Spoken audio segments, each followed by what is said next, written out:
दशकों तक हमें एक दिलासा देने वाली बात सिखाई गई थी। हमें बताया गया कि दिमाग खास है और वह खुद ही साफ हो जाता है, कि वह सुरक्षित है। लेकिन असल में यह सच नहीं है। तुम्हारा दिमाग कचरा पैदा करता है और हर दिन बहुत सारा कचरा बनाता है। और अगर वह रात में उसे साफ नहीं करता तो वह कचरा गायब नहीं होता, वह रह जाता है। ये और भी बुरा है, वह तुम्हारे दिमाग में चिपक जाता है। आज हम उस सिस्टम के बारे में बात करेंगे जिसे इसे साफ करना चाहिए, और यह भी जानेंगे कि बहुत से लोगों में यह सिस्टम वैसे क्यों सक्रिय नहीं होता जैसा होना चाहिए। अगर कभी तुम सुबह उठने पर अत्यधिक थकान और कमजोरी महसूस करते हुए जागे हो, और तुम्हारा दिमाग बहुत सुस्त हो, जैसे कि तुम पूरी दुनिया से कटा हुआ महसूस कर रहे हो, या फिर तुम्हें ऐसा लगे कि शरीर को ठीक से आराम नहीं मिला है, भले ही तुमने रात में कई घंटों की गहरी नींद ली हो, तो मेरे साथ इस वीडियो में अंत तक बने रहो। क्योंकि आज जो हम विस्तार से देखने वाले हैं वह तुम्हें यह गहराई से समझने में मदद करेगा कि जब तुम जागते हो तो तुम्हारे साथ आखिर ऐसा क्यों होता है।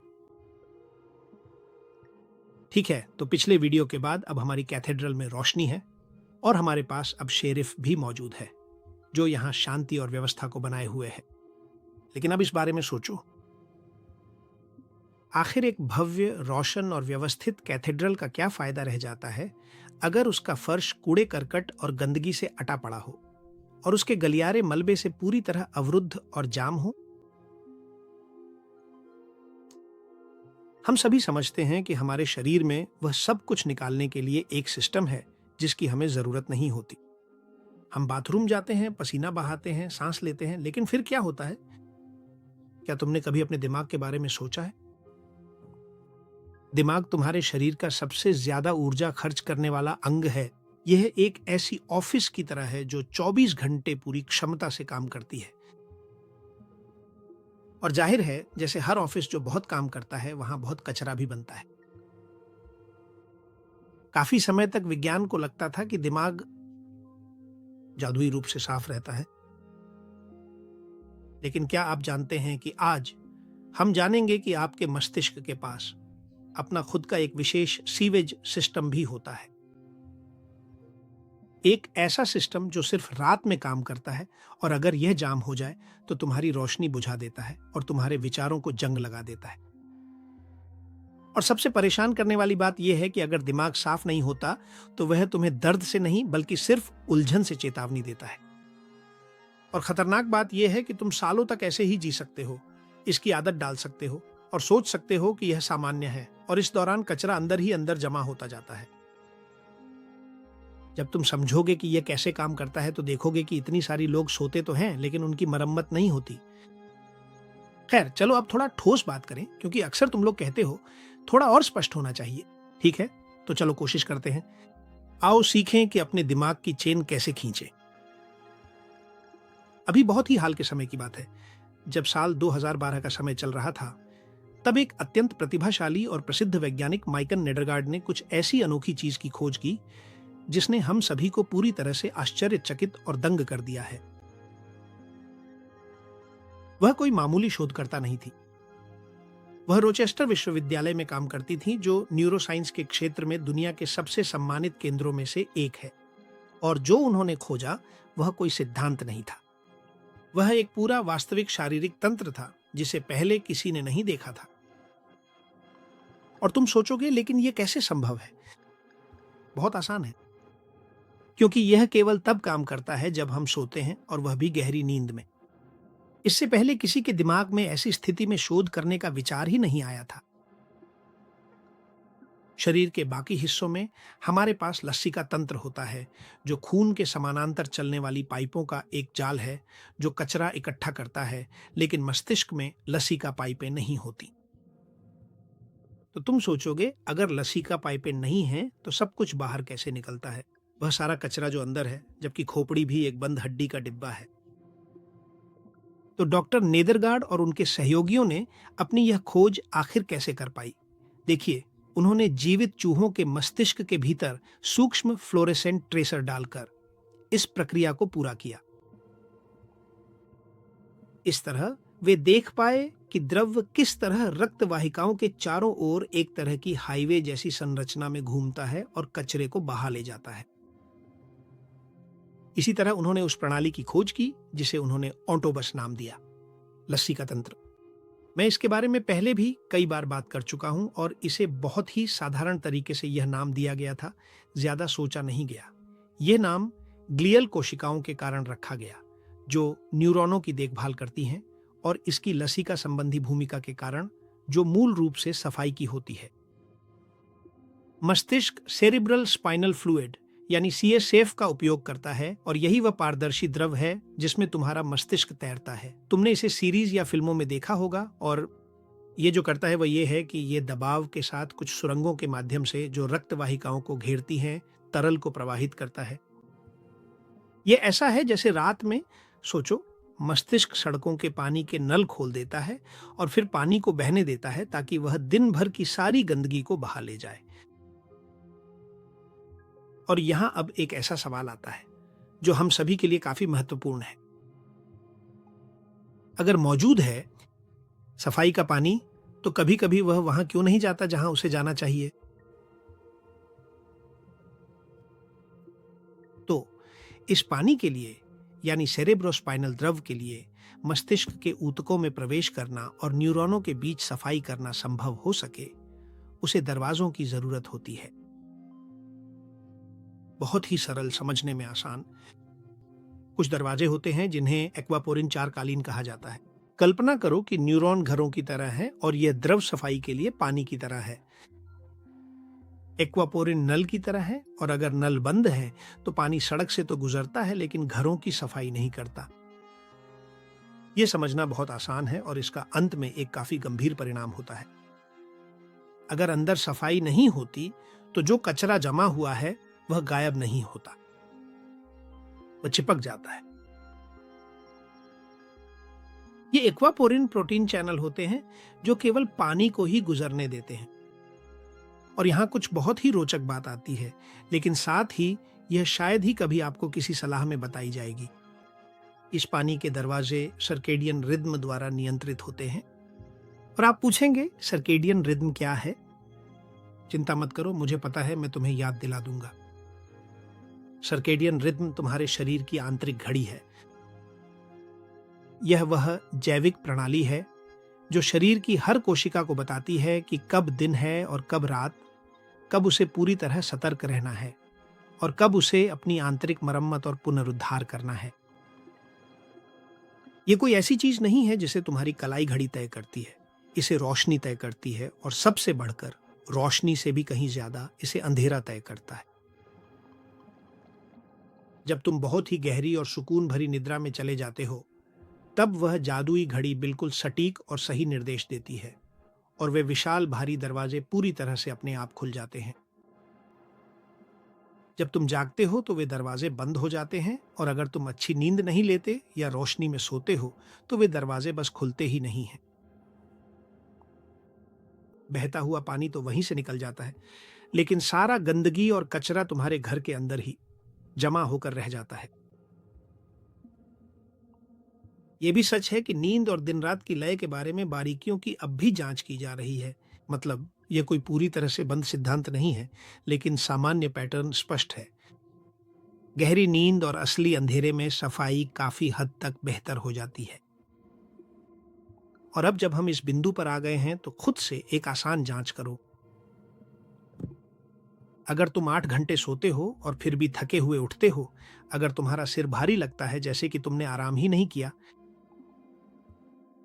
अगर तुम्हें शुरुआत करने के लिए 1 या 2 कॉफी की जरूरत पड़ती है और फिर काम करते रहने के लिए तीसरी की, तो मुझे एक बात कहने दो, ऐसा नहीं है कि तुम सो नहीं रहे हो, जो कि साफ है कि तुम सो रहे हो। असल में जो हो रहा है वह यह है कि तुम्हारा दिमाग शायद पर्याप्त सफाई नहीं कर रहा है। और यहां मैं एक जरूरी बात स्पष्ट करना चाहता हूं, खासकर अगर तुम्हें कई साल हो गए हैं बिना लगातार 8 घंटे सोए हुए। मैं केवल नींद की मात्रा की बात नहीं कर रहा हूं, मैं खास तौर पर गहराई की बात कर रहा हूं। कुछ लोग 6 घंटे सोते हैं और उनसे बेहतर सफाई करते हैं जो 8, 9 या 10 घंटे सोते हैं। और कुछ लोग 8 घंटे बिस्तर पर बिताते हैं लेकिन मुश्किल से गहरी नींद में जाते हैं। और अगर तुम्हें भी कई साल हो गए हैं बिना 8 घंटे सोए हुए, तो ज्यादा घबराओ मत। मैं यह नहीं कह रहा हूं कि तुम बर्बाद हो गए हो। मैं जो कहना चाहता हूं वह यह है कि बहुत संभव है कि तुम्हें कई सालों से गहरी सफाई के मोड में पर्याप्त समय बिताने का मौका नहीं मिला है, और यही असल में सबसे महत्वपूर्ण बात है। मस्तिष्क केवल लंबे समय तक सोने से साफ नहीं होता, बल्कि जब वह सही चरणों में प्रवेश करता है तभी साफ होता है। और यह कम घंटों के साथ भी सीखा जा सकता है और वापस पाया जा सकता है। लेकिन ऐसा हो रहा है इसका मतलब ये नहीं है कि तुम टूट चुके हो या टूट रहे हो, जैसा कि मैंने पहले भी कहा है। यहाँ इसका बस इतना मतलब है कि तुम्हारी प्रणाली को सही संकेत नहीं मिल रहे हैं, और इसी वजह से तुम यह वीडियो देख रहे हो। मस्तिष्क तब साफ करता है जब असली अंधेरा होता है, जब शरीर गहरी शांति में जाता है और जब सर्केडियन रिदम उसे अपना काम करने देता है। अगर वह वातावरण मौजूद नहीं है तो सफाई प्रक्रिया सक्रिय नहीं होती, और चाहे तुम कितने भी घंटे सो लो, यह प्रक्रिया फिर भी सक्रिय नहीं होगी। लेकिन एक अच्छी खबर है, इसे सुधारा जा सकता है, और वह भी बिना दवाइयों के, बल्कि एक और भी आसान और सुरक्षित तरीके से। मूल रूप से यह शरीर को वे जैविक परिस्थितियां वापस देना है जिनकी उसे आवश्यकता है, ताकि वह मरम्मत मोड में जा सके। और यहां फिर से वह हिस्सा आता है जिसे लगभग कभी समझाया नहीं जाता। जब यह सफाई रात दर रात नहीं होती, तो जो चीजें बाहर नहीं निकलती वे जमा होती जाती हैं। और दिमाग में जो जमा होता है वह कोई निष्पक्ष चीज नहीं होती। ये गलत तरीके से बनी प्रोटीनें होती हैं, ये चयापचय के अपशिष्ट होते हैं, और इन अपशिष्टों में एक चीज जो क्षतिग्रस्त दिमागों का विश्लेषण करते समय बार बार सामने आने लगी है, वह है धातुएं। खासकर एल्यूमिनियम के अवशेष जो वर्षों से जमा होते जा रहे हैं। और ऐसा नहीं है कि एल्यूमिनियम ही समस्या का एकमात्र कारण है, बल्कि इसलिए क्योंकि जब यह दिमाग में जम जाता है तो इसे निकालना बहुत मुश्किल होता है। एल्यूमिनियम का तंत्रिका ऊतक पर विशेष रूप से हानिकारक प्रभाव पड़ता है। यह दिमाग की विद्युत प्रणाली को धोखा देता है, और ऐसा करता है कि यह न्यूरॉन्स से ऐसे चिपक जाता है जैसे सीमेंट हो। यह पूरी तरह से हस्तक्षेप करता है, संचार में बाधा डालता है, और उस सूक्ष्म जुड़ाव को तोड़ देता है जिसकी तुम्हारी याददाश्त को जरूरत होती है। जब ग्लायोफैटिक सिस्टम सही से काम करता है तो इन सभी अपशिष्टों की निकासी की क्षमता कहीं अधिक होती है, लेकिन जब यह सालों तक आधा अधूरा ही चलता है तो ये अपशिष्ट वहीं रह जाते हैं, जमा हो जाते हैं और सख्त हो जाते हैं। और ध्यान दो, ये कोई हाशिए की थ्योरी या मेरी व्यक्तिगत राय नहीं है। वास्तव में ये बिल्कुल वही दृश्य है जो स्पष्ट रूप से दिखने लगता है जब हम बहुत गहराई से और सूक्ष्मता के साथ ये देखते हैं कि गंभीर रूप से क्षतिग्रस्त हो चुके मस्तिष्क के सूक्ष्म ऊतकों के अंदर असल में क्या चल रहा है। और यह केवल तब की बात नहीं है जब हम केवल बाहर से ही नजर आने वाले लक्षणों को मापते हैं।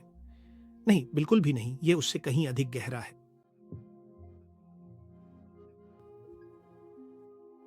जब हम बीटा अमाइलॉइड और टाउ प्रोटीन की बात करते हैं तो हम किसी अलग थलग खलनायक की बात नहीं कर रहे हैं जो मस्तिष्क में आकर बस जाता है।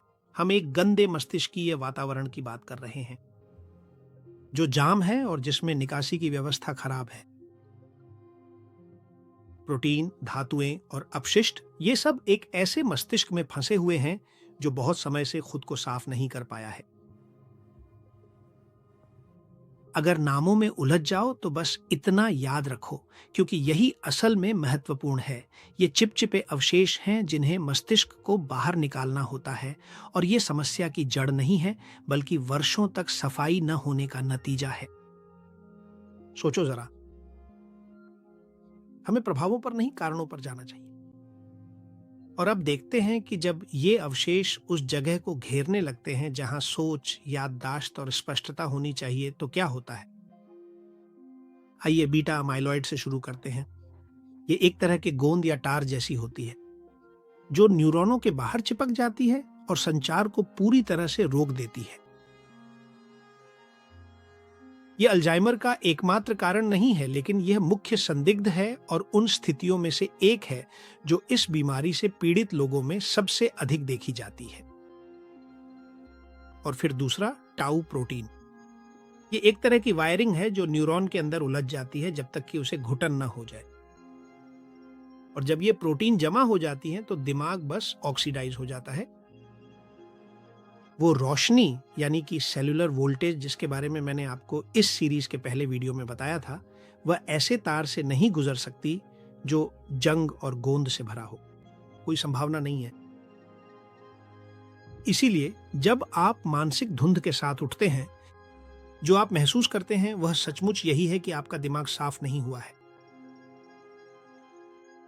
आपके पास कल का बचा हुआ पुराना मलबा आज के नए विचारों को पूरी तरह से बाधित कर रहा है।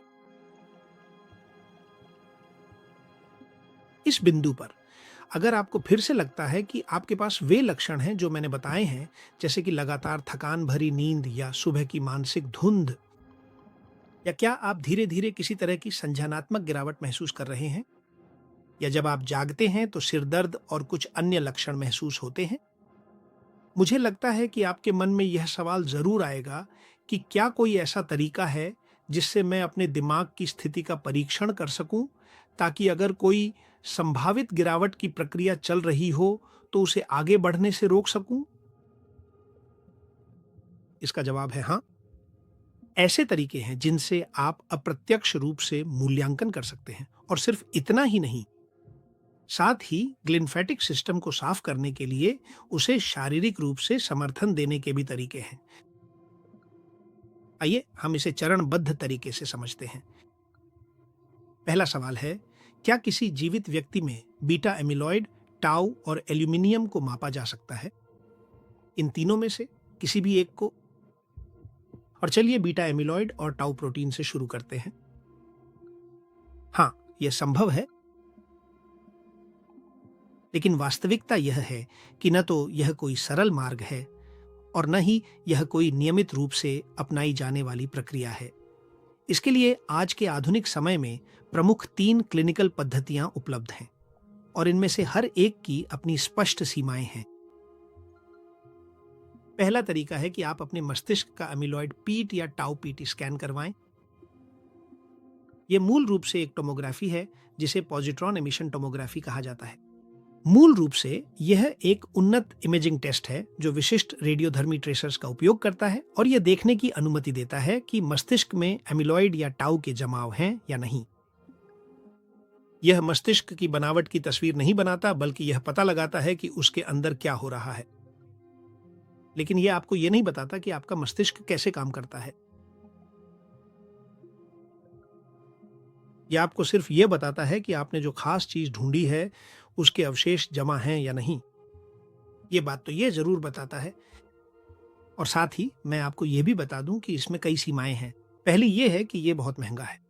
दूसरी ये कि इसे सामान्य स्क्रीनिंग के रूप में इस्तेमाल नहीं किया जाता और आमतौर पर इसे केवल अनुसंधान या जटिल न्यूरोलॉजिकल मामलों के लिए ही आरक्षित रखा जाता है। और जो सबसे बुरी बात है वह यह कि यह आपको यह नहीं बताता कि वे वहां क्यों हैं, बस यह बताता है कि वे हैं। दूसरी जांच, सेरेब्रोस्पाइनल द्रव का विश्लेषण, जिसे कमर में सुई लगाना या लंबर पंक्चर भी कहा जाता है। यह जांच सेरेब्रोस्पाइनल द्रव में बीटा एमिलॉइड और टाउ के स्तर को मापती है और जैसा कि मैंने पहले समझाया था, यह पारदर्शी द्रव मस्तिष्क और रीढ़ की हड्डी को स्नान कराता है। यह सुरक्षा करता है, पोषण देता है और सबसे महत्वपूर्ण बात, मस्तिष्क की सफाई में भाग लेता है। द्रव का विश्लेषण करने पर हमें अधिक प्रत्यक्ष जैव रासायनिक जानकारी मिलती है, क्योंकि यह मूल रूप से हमें बताता है कि इसमें कौन कौन से अवशेष घुले हुए हैं। लेकिन इस मामले में भी कुछ सीमाएं हैं। पहली यह है कि यह एक इन्वेसिव प्रक्रिया है। यह सच है कि इसमें सर्जरी नहीं होती या कोई अत्यधिक खतरा नहीं होता, लेकिन यह असुविधाजनक जरूर है। इस प्रक्रिया में पीठ के निचले हिस्से में एक पतली और लंबी सुई डालकर द्रव निकाला जाता है और इससे सिरदर्द या अन्य तरह की असुविधाएं जैसे दुष्प्रभाव हो सकते हैं। इसके अलावा वास्तव में इसे न तो रोकथाम के तौर पर किया जाता है और सबसे बुरी बात यह है कि अंत में यह आपको जानकारी भी नहीं देता है। आपकी ग्लिम्फेटिक प्रणाली की कार्यात्मक स्थिति के बारे में। यह केवल आपको अंतिम परिणाम बताता है, आपके पास यह है। यह आपको बताता है कि उसमें कौन-कौन से अवशेष हैं, लेकिन यह नहीं बताता कि वे वहां क्यों हैं, और न ही यह बताता है कि ग्लिम्फेटिक सिस्टम सक्रिय है या अवरुद्ध है। एक उदाहरण देने के लिए जिससे आप परिणाम को समझ सकें, यह कुछ ऐसा है जैसे आप किसी घर में जाएं और वहां सभी कचरे की थैलियां भरी हुई मिलें। यह दृश्य आपको क्या बताता है? यह आपको बताता है कि वहां कचरा है, लेकिन यह आपको नहीं बताता कि कचरा उठाने वाली गाड़ी हर रात आती है या हफ्तों या महीनों से नहीं आई है। पीटी और सेरेब्रोस्पाइनल फ्लूइड का विश्लेषण आपको कचरे की थैलियां दिखाते हैं। ग्लिम्फेटिक सिस्टम वह गाड़ी है, और हकीकत यह है कि आजकल की सामान्य क्लिनिकल प्रैक्टिस मुख्य रूप से कचरे पर ही ध्यान देती है। थैलियां। आप लगभग कभी नहीं जांचते कि कचरा उठाने वाली गाड़ी काम कर रही है या नहीं। निस्संदेह यह सब एक परिपूर्ण उदाहरण नहीं है, लेकिन यह आपको एक विचार देता है। एक बात है कचरे को देखना, और दूसरी बिल्कुल अलग बात है सफाई को मापना।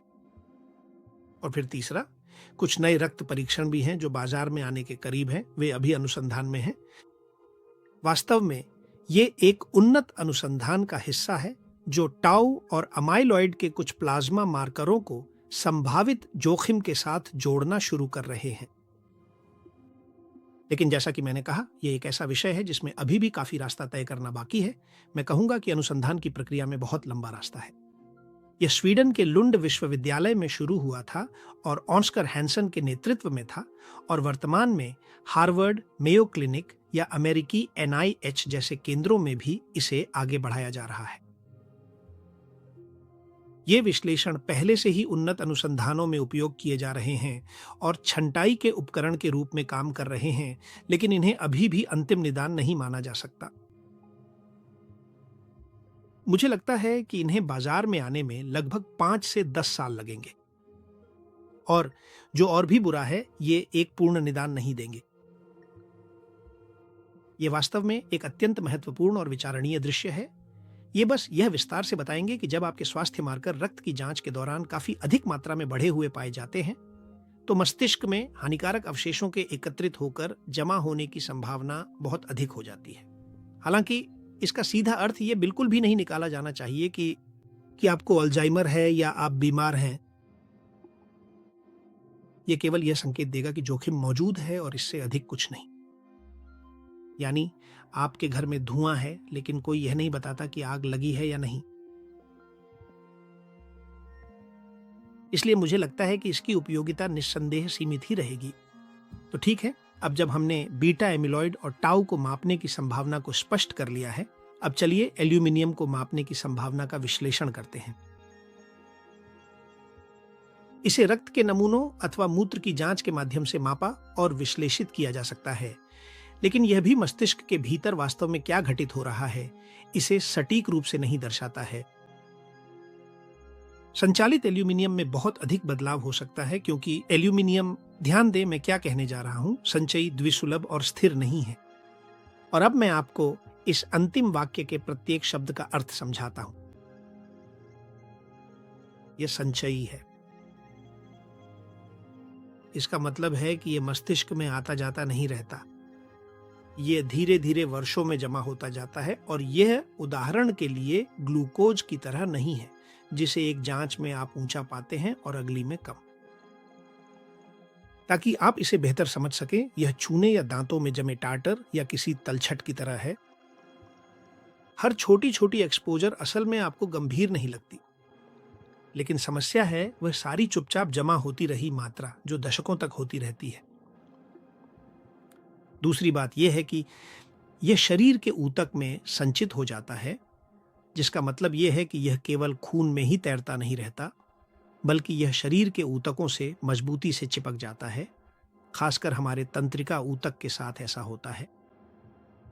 मस्तिष्क में विशेष रूप से यह न्यूरॉनों से चिपक जाता है और प्रोटीन से जुड़ जाता है, जिससे यह विद्युत संचार में गहरी बाधा डालता है। और तीसरा, यह गतिशील नहीं है। एक गतिशील पदार्थ वह होता है जो शरीर में प्रवेश करता है, घूमता है, बाहर निकल जाता है और जिसे आसानी से मापा जा सकता है। लेकिन मस्तिष्क में एल्यूमिनियम गतिशील नहीं होता। एक बार जब यह तंत्रिका ऊतक में प्रवेश कर जाता है तो यह स्वतंत्र रूप से नहीं घूमता, बल्कि वहीं जड़ जाता है। इस सब का निष्कर्ष यह है कि खून या पेशाब में एल्यूमिनियम मापना यह नहीं दर्शाता कि मस्तिष्क में कितना एल्यूमिनियम है। इसे मापा जा सकता है, हाँ, लेकिन उस उद्देश्य के लिए नहीं जो वास्तव में आप चाहते हैं। आपको ऐसे परीक्षण मिल सकते हैं जो यह बताते हैं कि आपके खून में एल्यूमिनियम का स्तर सामान्य है, लेकिन इसके बावजूद आपके मस्तिष्क में एल्यूमिनियम का महत्वपूर्ण जमाव हो सकता है। आज के समय में कोई भी मानक चिकित्सा परीक्षण मौजूद नहीं है जो आपकी तंत्रिका कोशिकाओं के अंदर देखकर यह माप सके कि उनमें कितना एल्यूमिनियम जमा है जब तक आप जीवित हैं। मस्तिष्क को रक्त मस्तिष्क बाधा द्वारा संरक्षित किया जाता है और मस्तिष्क ऊतक की बायोप्सी को रोकथाम के तौर पर नहीं किया जा सकता। संक्षेप में, और जैसा कि आप अब तक मैंने जो बताया है उससे समझ सकते हैं, आज की चिकित्सा अवशेषों का पता लगा सकती है, जमाव देख सकती है, लेकिन अभी भी प्रणाली को सही से मापना नहीं जानती, जिसे इन्हें साफ करना चाहिए था। इसलिए समस्या यह नहीं है कि शरीर में क्या प्रवेश करता है, बल्कि यह है कि शरीर अब उसे बाहर निकालने में सक्षम नहीं रह गया है। यानी हमें ध्यान अवशेषों को खोजने पर नहीं, बल्कि मस्तिष्क की सफाई करने की क्षमता को वापस लाने पर केंद्रित करना चाहिए। अगर यह सब कुछ जो मैंने अभी तुम्हारे साथ दोहराया है तुम्हें जटिल लगता है तो एक पल के लिए रुकते हैं। तुम्हें सब कुछ याद रखने की जरूरत नहीं है। तुम्हें इस वीडियो में मैंने जो हर तकनीकी शब्द कहा है उसे याद रखने की जरूरत नहीं है। सिर्फ एक बात याद रखो, बस एक।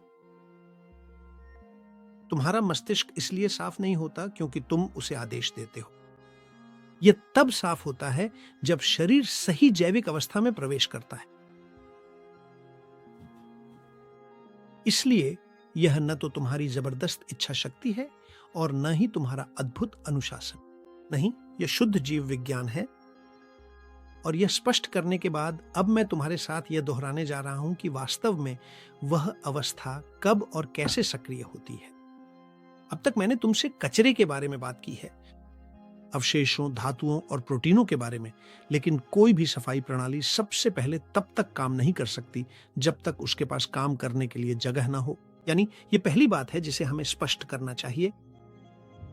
और यहां भी एक महत्वपूर्ण बिंदु आता है जिसे मैं अच्छी तरह समझाना चाहता हूं, क्योंकि अगर नहीं समझ आया तो मुझे गलत समझा जा सकता है। देखो, मस्तिष्क वह जगह नींद के एक खास समय में बनाता है।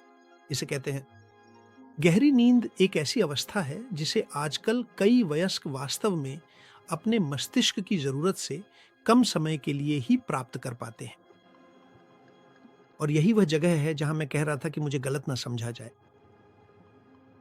अगर हम या आप या कोई भी इसे आसानी से हासिल नहीं कर पाता तो इसका कारण यह नहीं है कि हमारा मस्तिष्क खराब हो गया है या वह बूढ़ा हो गया है, या फिर इसलिए नहीं कि अब बहुत देर हो चुकी है। और निश्चित रूप से यह भी कारण नहीं है कि यह कोई अपरिवर्तनीय चीज है ना महोदय? यह अपरिवर्तनीय नहीं है। हम बस इसलिए इसे हासिल नहीं कर पाते क्योंकि हम ऐसे माहौल में रहते हैं जो वहां तक पहुंचना बहुत मुश्किल बना देता है। आधुनिक वयस्क मस्तिष्क खराब नींद इसलिए नहीं लेता क्योंकि उसमें इच्छा शक्ति की कमी है। वह सतही रूप से सोता है क्योंकि वह लगातार उत्तेजित रोशनी में सक्रिय रहता है, और सबसे बढ़कर इसलिए क्योंकि किसी ने भी उसे जैविक रूप से खुद को डिस्कनेक्ट करना नहीं सिखाया है। तुम्हें यह सीखने और अभ्यास करने की जरूरत है कि अपने शरीर को स्पष्ट शारीरिक संकेत कैसे देने हैं कि अब यहां कोई खतरा नहीं है, ताकि जब शरीर ये संकेत महसूस करे तो वह अपने अलर्ट सिस्टम को कम कर सके और मरम्मत के सिस्टम को सक्रिय कर सके। मैं तुम्हें ये कई वीडियो में बताता आ रहा हूं, ये बहुत ही सरल तरीके से काम करता है, और जब ऐसा होता है तो शरीर छोड़ने, सिकुड़ने और साफ करने का संकेत देता है। अच्छी खबर ये है और ये बहुत महत्वपूर्ण है कि वह अवस्था उम्र के साथ खोती नहीं है। फ़र्क नहीं पड़ता कि तुम्हारी उम्र कितनी है, वह गायब नहीं होती, बस सक्रिय होना बंद कर देती है और जो भी चीज़ सक्रिय होना बंद कर देती है, वह भी फिर से सक्रिय हो सकती है, अगर सही जैविक परिस्थितियाँ वापस लाई जाएँ। ये बहुत ही सरल है। शरीर तब डिस्कनेक्ट नहीं होता जब तुम चाहते हो कि वह डिस्कनेक्ट हो, बल्कि तब होता है जब वह खुद को सुरक्षित महसूस करता है।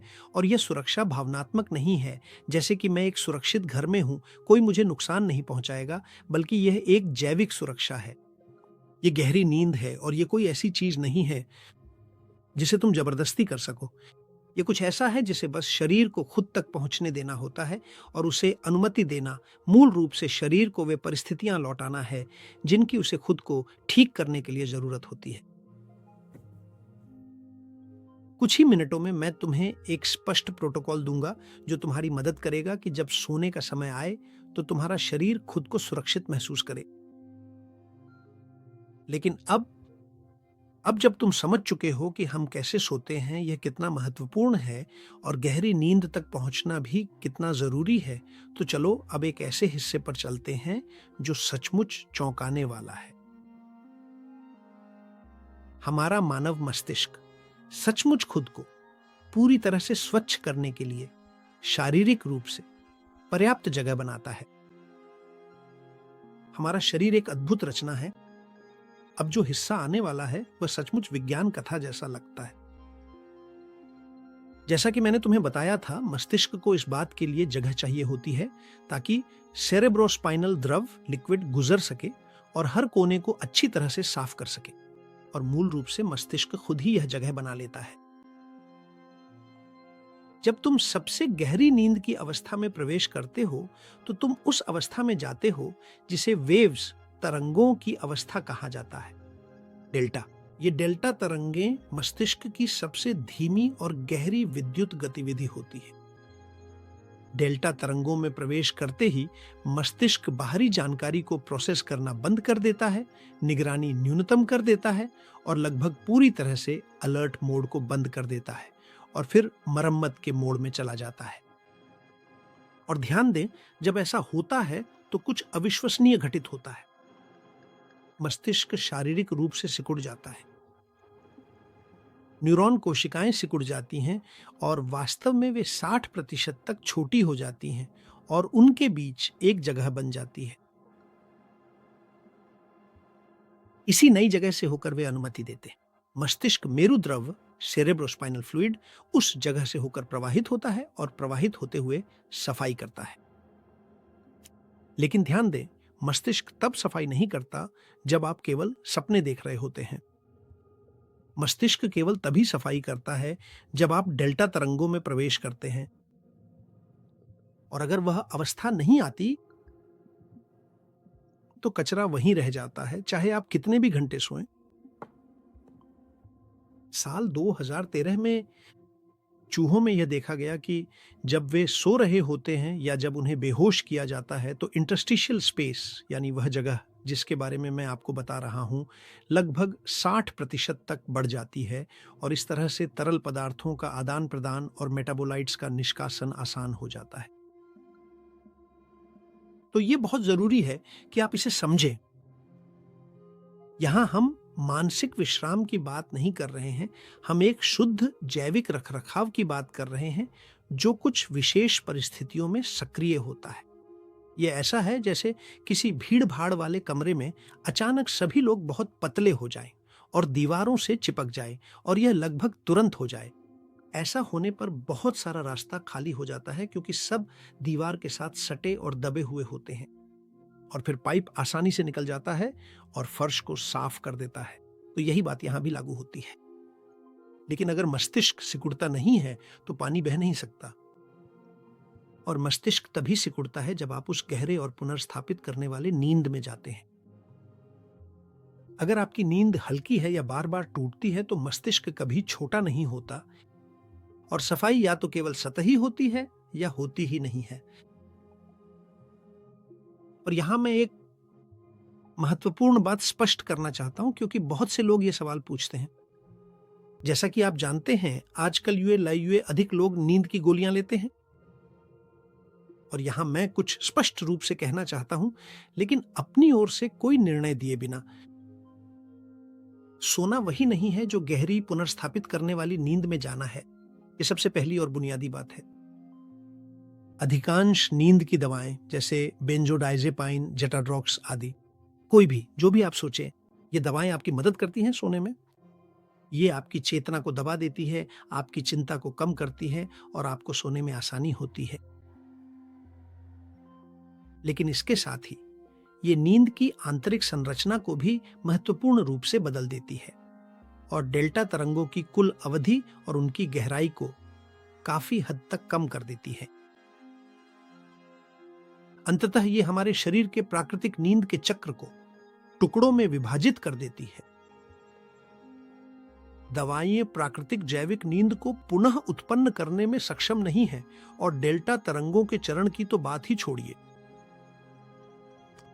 ये शानदार और बहुत उपयोगी हैं दिमाग को बंद करने के लिए, लेकिन ये हमेशा मरम्मत की अनुमति नहीं देती। देखो, जैसा कि मैंने कहा, सोना और सफाई करना एक ही बात नहीं है।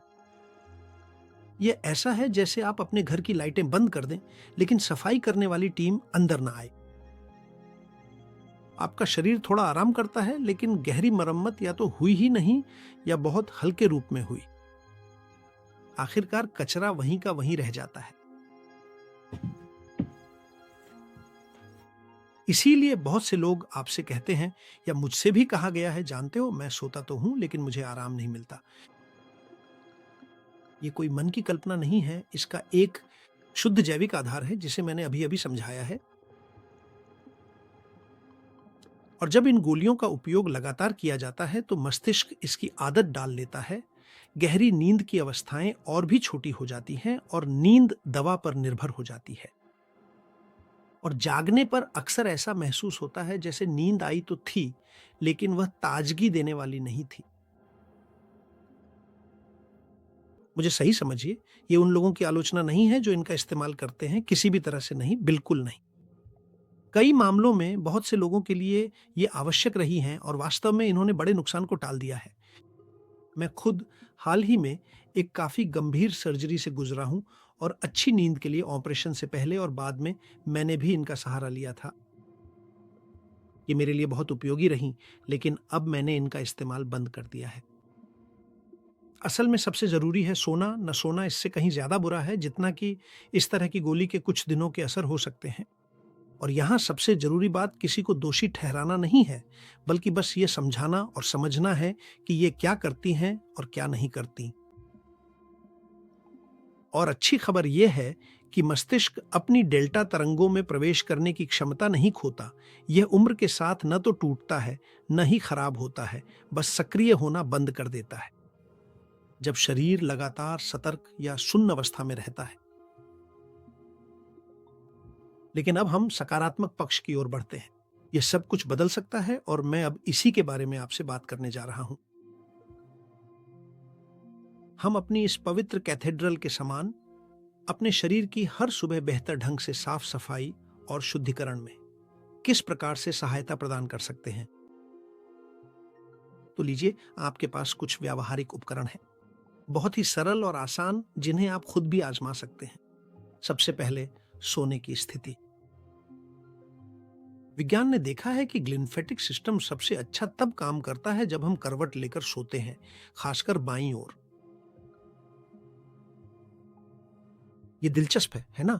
लेकिन ये गुरुत्वाकर्षण और द्रव के हृदय की ओर प्रवाहित होने के तरीके का मामला है। सरल है ना?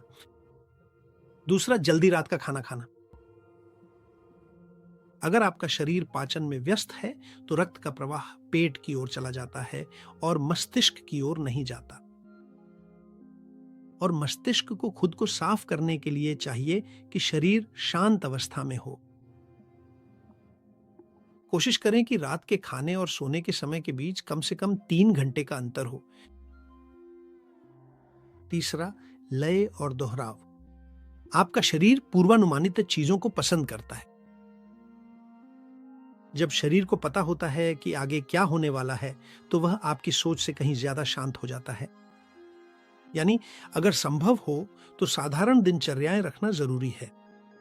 एक ही समय, वही क्रियाएं, वही क्रम। ये सभी छोटे छोटे संकेत सतर्कता की आवश्यकता को कम कर देते हैं शरीर की ओर से। और जब शरीर खुद से यह पूछना बंद कर देता है कि क्या हो रहा है, और जानता है कि क्या हो रहा है क्योंकि वही चीजें बार बार होती हैं, तो वह बस नियंत्रण छोड़ना शुरू कर देता है। यानी वह गहरी नींद के लिए खुद को तैयार कर रहा होता है।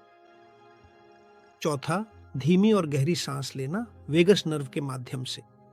मैंने तुम्हें यह समझाया था, सांस लेना एक पूरी तरह से सीधा मैनुअल स्विच है।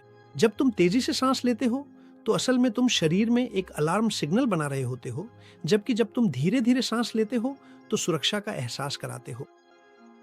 जब तुम धीरे धीरे नाक से और गहराई से सांस लेते हो तो असल में तुम अपने दिमाग को यह बता रहे होते हो कि यहां कोई खतरा नहीं है, और यह तुम्हारी वेगस नर्व, पैरासिम्पैथेटिक सिस्टम और अंततः गहरी नींद को सक्रिय करता है।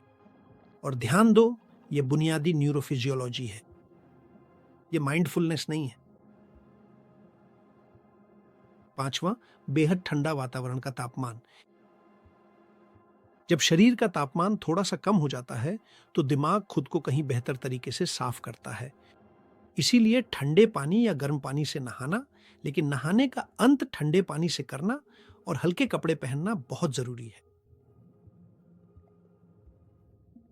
इसके अलावा एक ठंडी कमरे का माहौल भी डेल्टा वेव्स वाली गहरी नींद को आमंत्रित करता है। जैसा कि मैंने पहले कहा, यह सब शारीरिक संदेश हैं, कोई चाल नहीं। छठा, पूरी तरह अंधेरा। मेलाटोनिन वह संकेत है जो एक्वापोरिन्स को दरवाजे खोलने के लिए कहता है। स्क्रीन से निकलने वाली कोई भी नीली रोशनी मेलाटोनिन को बंद कर देती है और सफाई की प्रक्रिया को रोक देती है। दूसरे शब्दों में कहें तो अगर रोशनी है तो मेलाटोनिन नहीं बढ़ता, और अगर मेलाटोनिन नहीं बढ़ता तो एक्वापोरिन्स नहीं खुलते, और अगर वे नहीं खुलते तो सफाई नहीं होती। सातवां विकल्प है महत्वपूर्ण मैग्नीशियम और लाभकारी टॉरिन। ये तंत्रिका तंत्र को शांत करने में मदद करते हैं और उस गहरी अवस्था में प्रवेश को आसान बनाते हैं जिसमें मस्तिष्क सिकुड़ जाता है।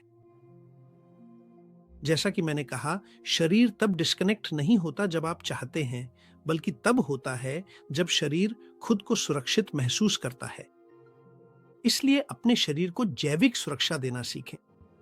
हकीकत यह है कि आप इसे हासिल कर सकते हैं, और यह भी सच है कि अगर आपको कभी लगता है कि आपने डेल्टा वेव्स में प्रवेश करने की क्षमता खो दी है, तो आप उसे वापस पा सकते हैं। मेरा निमंत्रण क्या है? बहुत सरल। इनमें से किसी एक या कई तरीकों को 3 रातों तक आजमाएं और फिर मुझे बताएं कि क्या आपकी सुबह की स्थिति वैसी ही रहती है, लेकिन कम से कम 3 या 4 दिन तक करें। और अंत में एक सरल निष्कर्ष, हालांकि इसके लिए थोड़ा प्रयास करना पड़ता है। अपनी कैथेड्रल के गलियारों को साफ करना सिर्फ भविष्य में बीमारियों से बचने के लिए नहीं है, यह आज ही स्पष्टता पाने के लिए है। सोचिए, एक गंदा दिमाग एक प्रतिक्रियाशील, डरा हुआ दिमाग होता है जो स्वतंत्र रूप से सोच नहीं सकता। अपने लिम्फेटिक सिस्टम को पुनः सक्रिय करना अपनी निर्णय लेने की क्षमता को वापस पाना है। अपने आप के लिए यह अपनी कैथेड्रल की रंगीन कांच की खिड़कियों से फिर से रोशनी देख पाना है, बिना धूल और जंग के बाधा डाले। तो ठीक है, जैसा कि तुम जानते हो, कैथेड्रल का पुनर्निर्माण आगे बढ़ रहा है। अब हमारे पास वोल्टेज है, हमारे पास शेरिफ है, और अब हमारे पास साफ फर्श भी है।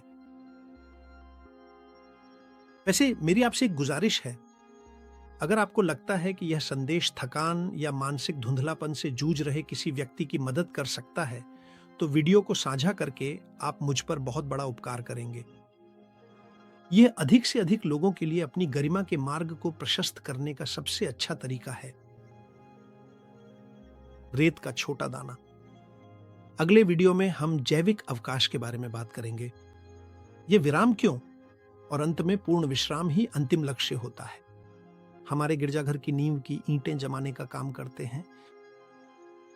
जैसा कि मैं हमेशा कहता हूं, आगे बढ़ते रहो। हमेशा आगे बढ़ो और मैं तुम्हारे कमेंट्स पढ़ूंगा।